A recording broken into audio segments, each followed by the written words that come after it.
आज जिस Louis Vuitton का एक बैग करोड़ों में बिकता है, जिसे हाथ में लेते ही लोग आपकी औकात नहीं, आपका स्टेटस पढ़ लेते हैं, उस ब्रांड की शुरुआत एक ऐसे बच्चे ने की थी जिसके पास ना पैसा था, न पहचान और न ही कोई सहारा। बस उम्र थी 13 साल और सपना इतना बड़ा कि रास्ते छोटे पड़ गए। साल था 1835। फ्रांस का एक छोटा सा गांव, यहीं से निकलता है एक 13 साल का गरीब बच्चा लुइस विटॉन। उसकी जेब में एक सिक्का तक नहीं था, लेकिन आंखों में एक सपना था पेरिस पहुंचने का। वह अपने गांव से निकलता है और करीब 450 किलोमीटर का सफर पूरी तरह से पैदल तय करता है। दिन में धूप, रात में सर्दी, कई बार भूख, कई बार थकान, लेकिन हर कदम के साथ उसका इरादा मजबूत होता जाता है। आखिरकार वह पेरिस पहुंचता है, जहां उसकी असली परीक्षा शुरू होती है। पेरिस में शुरुआत आसान नहीं थी। कोई पहचान नहीं, कोई जानने वाला नहीं, लेकिन उसे काम मिला लोगों के लिए ट्रैवल ट्रंक्स बनाने का। यही वो मोड़ था जहां किस्मत ने करवट ली। लुइस विटॉन के हाथों में सिर्फ मेहनत नहीं थी, बल्कि बेमिसाल कारीगरी थी। उसके बनाए ट्रंक सिर्फ मजबूत ही नहीं होते थे, बल्कि लंबे सफर के लिए बेहद परफेक्ट होते थे।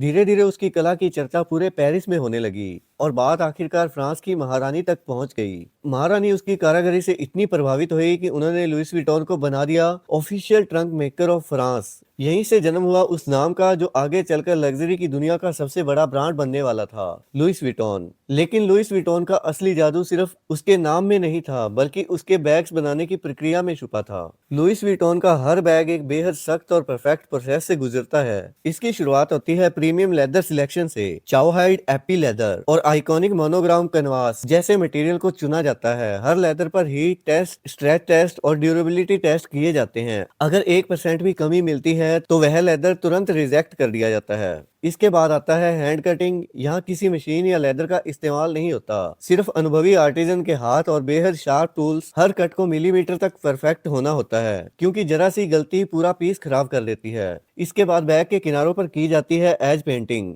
इसमें 5 से 7 हैंड पेंटेड लेयर्स लगाई जाती हैं और हर लेयर के सूखने के बाद अगली लगती है। यही वजह है कि लुइस विटॉन के बैग्स एजेस सालों बाद भी नहीं टूटते। फिर शुरू होता है सबसे टेंशन वाला हिस्सा, असेंबली। हर पैनल, हर पॉकेट और हर हैंडल को परफेक्ट अलाइनमेंट में जोड़ा जाता है। सबसे ज्यादा ध्यान दिया जाता है मोनोग्राम अलाइनमेंट पर। अगर डिजाइन 1 मिलीमीटर भी इधर उधर हुआ तो पूरा बैग स्क्रैप में डाल दिया जाता है। इसके बाद आती है लुइस विटॉन की पहचान, हैंडमेड सैडल स्टिचिंग। 2 सुइयों और 2 हाथों से की गई ये स्टिचिंग इतनी मजबूत होती है कि बैग पुराना हो सकता है, लेकिन सिलाई नहीं टूटती। आखिर में आता है bag royal touch. Premium hardware, zips, locks और बकल्स साधारण मेटल से नहीं, बल्कि 24 कैरेट गोल्ड प्लेटेड मेटल की प्रीमियम इंजीनियर्ड अलॉय से बनाए जाते हैं। हर हार्डवेयर को हाथ से पॉलिश किया जाता है ताकि उसकी शाइनिंग और फील पूरी तरह से लग्जरी लगे, क्योंकि लुइस विटॉन में लग्जरी सिर्फ दिखाई नहीं देती, बल्कि महसूस भी होती है। आज लुइस विटॉन सिर्फ बैग नहीं, ये एक सपना है, एक पहचान है, एक स्टेटस सिंबल है।